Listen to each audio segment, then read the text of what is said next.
friends, this is my first video and I'm so excited to giving you details about my first tour from Delhi to Canada and via third country Serbia.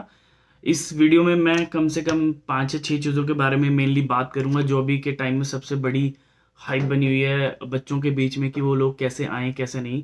This is my own experience how I have booked my flights, hotels and how I have completed my documents. So might भी हो सकता है मैं 2 या 3 videos में बनाऊं इसको like documents अलग और इस वीडियो में पर्टिकुलर इस वीडियो में मैं अपना एक्सपीरियंस बताऊंगा कैसे मैं गया कैसे आया कैसे मैंने बुक किया.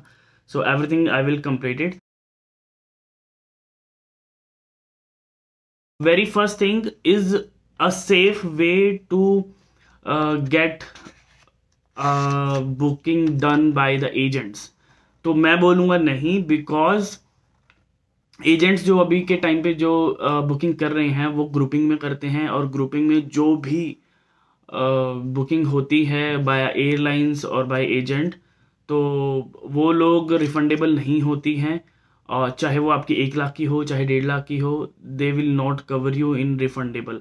जो मैंने अपनी बुक्स की थी, so I have booked from Delhi to Serbia from Lufthansa, and I will tell you the route later on. And secondly, I have booked LOT Polish Airline from Serbia to Toronto.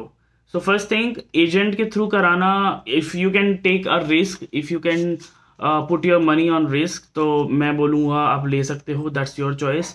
But अभी के time में आना is important, I think सबके लिए is very very important. तो मेरे हिसाब से अगर आप आना चाहते हो करना चाहते हो तो ले सकते हो risk, but if you can try by your on like जैसे मैंने किया तो आप भी कर सकते हैं. और टिकट में आप जैसे मैंने सर्च आउट किया था तो मैंने सर्बिया जाना था तो सर्बिया मैंने 3 दिन का स्टे लिया. 3 दिन का स्टे इसलिए लिया क्योंकि जो मुझे फर्स्ट जैसे मेरी जो फ्लाइट बुक मैंने की थी वो 17 जून को की थी फॉर 21 जून. अगर मुझे वहाँ पे हॉल्ट अगर मुझे नेक्स्ट फ़्लाइट जो थी जो सर्बिया से मैंने टोरंटो के लिए की, अगर वो मुझे कम ड्यूरेशन में मिल जाती और सस्ती मिल जाती तो मैं वो कर लेता, बट वो मुझे नहीं मिल पाई. सो 2 बैगेज के साथ from Delhi to Bombay to Frankfurt to Serbia I got it around 41K. And another flight which is I took from the Serbia to Warsaw, Poland, and then Toronto. So this is the third ticket. But in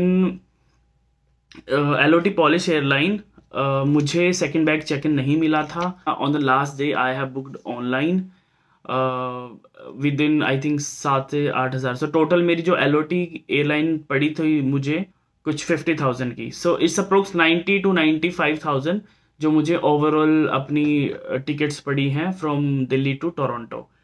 second thing, अब अगर मैं बात करूं hotels की तो मुझे तो hotels इसलिए करना पड़ा 3 दिन का क्योंकि मेरे पास ऑप्शन नहीं था. जो मेरी सेकंड फ्लाइट्स थी सर्बिया टू टोरंटो वो मुझे सस्ती उसी टाइम की मिल रही थी.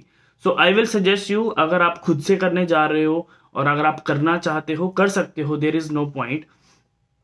बट अगर आप सर्बिया में जो टेस्ट हो रहा है NT-PCR टेस्ट जो हो रहा है वो आपका सिर्फ 2 घंटे में आपको रिपोर्ट दे रहे हैं. अगर आप जैसे ही अराइव करोगे ग्राउंड फ्लोर पे सर्बिया पे, आपको फर्स्ट फ्लोर पे जाना होगा.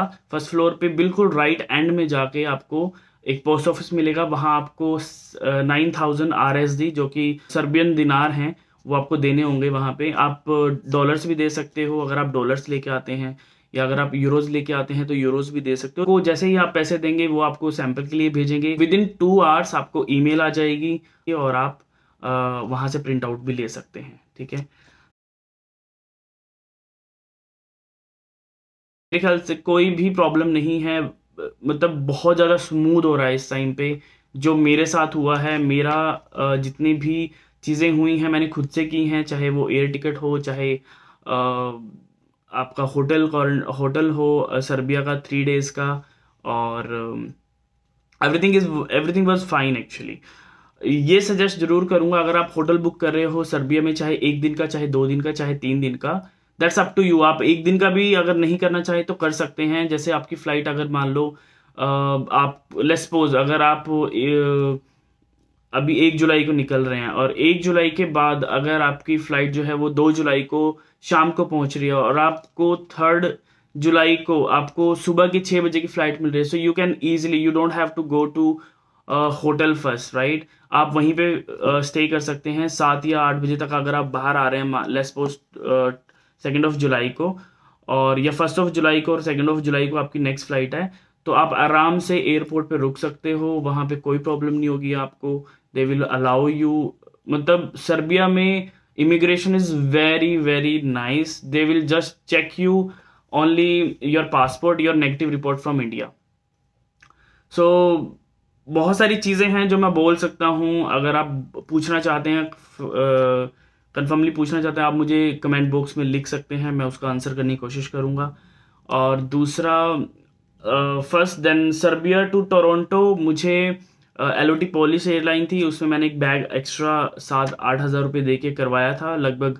उसमें मुझे 20% डिस्काउंट मिल गया था, अगर क्योंकि मैंने उनकी जो बुकिंग की थी वो ऑनलाइन की थी, एयर टिकट जो उनकी एलओटी वेबसाइट है वहाँ से। सो आई विल सजेस्ट यू, अगर आप खुद से कर रहे हो तो सिर्फ और सिर्फ वेबसाइट के थ्रू ही जाना। आई डोंट नो कि कितना महंगा पड़ेगा या कितना सस्ता पड़ेगा, बट अगर आप ऑनलाइन जाते हो, आपकी वेबसाइट से करते हो, तो आपको बहुत सारे ऑफर्स मिलते हैं, आपको वो प्रिविलेज देते हैं बेसिकली, अगर आप उनकी वेबसाइट से करते हो। So that is the thing which I took. और अगर मैं बात करूं Serbia to Poland, Poland was very easy. मेरे 2 घंटे का होल्ड था वहाँ पे, मैंने आराम से कॉफ़ी पी, सब कुछ किया। और सर्बिया में एक चीज़ है, आपका वो लोग एलओए देखेंगे, 4 चीज़ें आपसे मांगेंगे। अराइव कैन आपसे मांगेंगे, उसके बाद आपसे आपका एलओए मांगेंगे, आपका आईआरसीसी का हो सकता है एक डॉक्यूमेंट मांग लें जो एक्सेप्टेंस का है कि आपकी एप्लीकेशन एक्सेप्ट हो गई है। सो ये सारी चीज़ें आपसे मांगेंगे, और वो आपको बोर्डिंग पास दे देंगे फॉर दोनों boarding pass, from LOT, from Warsaw और from Serbia as well. So दोनों आपको मिल जाएंगे, और आपके दोनों बैग, चेक इन बैग वहाँ पे जमा हो जाएंगे। When you will reach at Toronto, so यहाँ पे आपको 3 चेक इन मिलेंगी। सो फर्स्ट चेकिंग, जब आप जैसे ही आप अराइव पे आओगे, आपने पहुंचे, आपके सामने एक स्क्रीन्स होंगी। जब आप वारसा से निकलोगे फ्लाइट में, तो आपको एक सेल्फ डिक्लेरेशन का एक फॉर्म दिया जाएगा। उसका कोई यूज़ नहीं है एज फॉर नाउ यहाँ पे टोरंटो एयरपोर्ट पे, बट आपके लिए अच्छा है, आपको पहले ही समझ आ जाएगा कि आगे क्या करना है। तो जैसे ही आप पहुंचोगे अराइवल पे, तो वहाँ पे लेडीज़ होंगी, वो आपको बताएंगी, बड़ी बड़ी मशीन्स लगी हुई हैं, और आपको अपना सेल्फ डेक्लेरेशन देना है वहाँ पे सारी चीज़ों का, कि आप क्या क्या आए हैं, क्या किस तरीके से आए हैं, आपका पर्सनल डिटेल्स, आप कितने दिन के लिए आए हैं। जैसे आप, अगर आपको 2 साल का 2 साल का अगर आपका स्टडी परमिट है, तो आपको 365 × 2 कर सकते हैं आप, 730 समथिंग। और सो डिटेल है वहाँ पे। जस्ट आपको एक स्लिप निकालनी है आपके डिक्लेरेशन की, आपकी स्लिप लेके आप काउंटर पे जाओगे, आपको फर्स्ट इमिग्रेशन वाला आपको कॉल करेगा। ही विल चेक कि आपका नेगेटिव है या पॉजिटिव है। He can ask you for little documents about your negative और पॉजिटिव। जैसे मैं एग्जाम्प्ट था, मेरे को 90 डेज पहले कोविड हो चुका था, तो मुझे उस प्रोसेस से नहीं गुजरना पड़ा। बट जो लोग एग्जाम नहीं हैं, उनको वो लोग सैंपल के लिए भेजते हैं। तो मैं एग्जाम्प्ट था, मैं उसके लिए बता पाऊंगा ज़्यादा अच्छे से, क्योंकि मैंने वो दूसरा प्रक्रिया नहीं किया। वहाँ जाने के बाद उन्होंने मेरे को एक अलग से जगह लेके जाया गया, जहाँ, क्योंकि मैं एग्जाम्प्ट था, तो वहाँ पे उन्होंने मेरे पासपोर्ट पे रेड स्टिकर लगाया, और मेरे डॉक्यूमेंटेशन मतलब देखी, मांगी। उसके बाद द सेकेंड प्रोसीजर, जब वहाँ से आप हो जाते हो, तब आपको वो मेन इमिग्रेशन पे भेजते हैं, जहाँ आपसे आपके डॉक्यूमेंट्स, आपका पासपोर्ट, स्कोर कार्ड, मेरा letter of acceptance and IRCC approval and the hotel quarantine. मैंने एल्गोमा यूनिवर्सिटी से हूँ, तो एल्गोमा यूनिवर्सिटी का मेरे को प्रीडिफाइन था, मेरे को लेना ही था 14 डेज का। So now I am in the hotel. So that was very smooth actually. बहुत सारे लोग हैं जो बहुत डर रहे हैं कि यार कैसे होगा, इमिग्रेशन बहुत सारे सवाल पूछेगी कि आप क्यों आए हैं, अभी क्या मतलब है आने का। और ऐसा कुछ नहीं है, मैं सच बताऊं, आपके डॉक्यूमेंट्स आपके बिल्कुल प्रिपेयर होने चाहिए। Everything is very very smooth, whatever it is about Frankfurt airport, whatever it is about Serbia, whatever it is about Warsaw. अगर आप वारसा से आ रहे हो या फिर आप मैक्सिको से जा रहे हो, मैक्सिको वाला मुझे लिटरली मुझे नहीं पता है, but one of my friend is there जो मैक्सिको से होके आ रही है। So I will try to connect with her, और हम लोग एक वीडियो डालेंगे उसके ऊपर. Might be she will also put a video on her YouTube blog. So बस यही था. आई थिंक मैं कंप्लीट कर चुका हूँ सारी चीज़ें. इमिग्रेशन का मैं आपको बता चुका हूँ. डॉक्यूमेंटेशन, आप अपने सारे डॉक्यूमेंट्स लेके आइए. आपके चाहे वो छोटा छोटा डॉक्यूमेंट भी आपसे कोई भी पूछ सकता है. तो there is nothing to do like दो कॉपी. एक कॉपी आप अलग से रखें, एक कॉपी आप अलग से रखें प्रॉपरली. और एग्जिट आपका जब सेकंड वाला कंप्लीट हो जाएगा, उसके बाद आपको थर्ड जो आपने स्लिप निकाली थी एक उससे, तो वो आपको थर्ड जो सिक्योरिटी चेकिंग है वहाँ पे आपको देनी होगी. ही और she can also ask you about कि आपके बैग्स में क्या है, आप कहाँ जा रहे हो, क्यों आए हो. तो 2-3 क्वेश्चन आपसे नॉर्मल पूछेंगे. आप बोल सकते हो स्टडी परमिट है और मैं 2 साल के लिए आया हूँ, और मेरे बैग्स में जस्ट मेरे यूटेंसिल्स हैं, या मेरा सामान है, या मेरे बैग, मेरे कपड़े हैं, या शूज़ हैं, जो भी आप बोलना चाहे बोल सकते हो. So that is the thing. So this is the video which I want to make for each and every one. I think अगर आपको थोड़ा बहुत अंडरस्टैंडिंग हुई होगी. मैं फिर से बोलता हूँ, सर्बिया वाला रूट वेरी इजी, क्योंकि मैं सर्बिया से होके आया हूँ, मुझे पता है.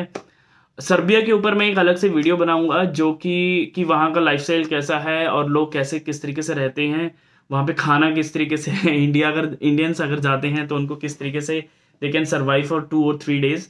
But yes, definitely this video gonna be very high level. और प्लीज़ सपोर्ट करें, लाइक करें, कमेंट्स करें.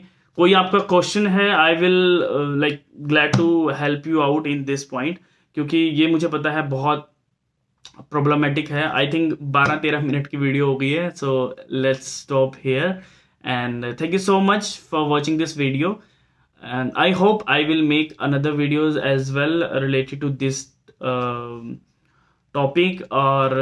और भी बहुत सारी चीज़ें हैं जो कनाडा में हो रही हैं, वो भी मैं आपको बताऊंगा अपने ब्लॉग में. So thank you so much, bye and take care. कोई भी प्रॉब्लम हो, call me, I will put my number over there. So thank you so much.